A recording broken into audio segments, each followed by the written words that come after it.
Hi friend, ನಾನು ದೀಪಾವಳಿದು ನಾನ್ ಕೆಟ್ ಮಾಡ್ತಾಯಿದ್ದೀನಿ.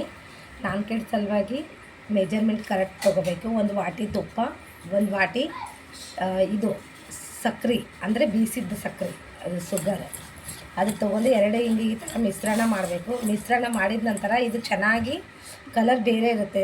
ತುಪ್ಪದ್ದು ಮತ್ತು ಸಕ್ಕರೆ ಕಲರ್ ಏನಾಗುತ್ತೆ ಅಂತಂದರೆ ಗೋಲ್ಡನ್ ಕಲರ್ ಇರುತ್ತೆಲ್ಲ, ಈ ಥರ ಕ್ರೀಮ್ ಕಲರ್ ಬರೋ ತನಕ ಮಾಡಬೇಕು. 2-3 ನಿಮಿಷ ತನಕ. ಈಗ ಚೆನ್ನಾಗಿ ಆಗಿದೆ. ಅದಕ್ಕೆ ಮೈದಾ ಹಾಕಿದ್ದೇನೆ. ಇದರಲ್ಲಿ ಮೈದಾ ಮೆಜರ್ಮೆಂಟ್ ಕರೆಕ್ಟ್ ತೊಗೊಂಡಿದ್ದೆ. ಎಷ್ಟು ವಾಟಿ ನಾನು ತೊಗೊಂಡಿದ್ದೆ, 1 ವಾಟಿ ಅಷ್ಟು ಮೆಜರ್ಮೆಂಟ್ ತೊಗೊಂಡಿನಿ. ಇದಕ್ಕೆ ಮತ್ತೆ ಚೆನ್ನಾಗಿ ಮಿಶ್ರಣ ಮಾಡಬೇಕು. ಈ ಥರ ರವೆ ಹಾಕಿದ್ದೀನಿ. ಸ್ವಲ್ಪ ರವೆ ಹಾಕಬೇಕು. ಎಷ್ಟು ಅಂತಂದರೆ ಈಗ 1 ವಾಟಿ ನಾವು ಇದು ಮೈದಾ ತೊಗೊಂಡಿರ್ತೀವಲ್ಲ, ಅರ್ಧ ವಾಟಿ ರವೆ ಹಾಕಿ. ಮತ್ತು 2 ಚಮಚ ಇದರಲ್ಲಿ ಕಡಲೆ ಹಿಟ್ಟು ತೊಗೋಬೇಕು. 2 ಸ್ಪೂನ್ ತೊಗೋಬೇಕು. ಚೆನ್ನಾಗಿ ನೋಡಿ ಈಗ ಮಿಶ್ರಣ ಮಾಡಬೇಕಾಯ್ತು. ಅಷ್ಟೇ ತನಕ ಕಡಾಯಿ ಚೆನ್ನಾಗಿ ಗರಂ ಇಟ್ಕೋಬೇಕು. ಕಡಾಯಿ ತೊಗೋಬೇಕು.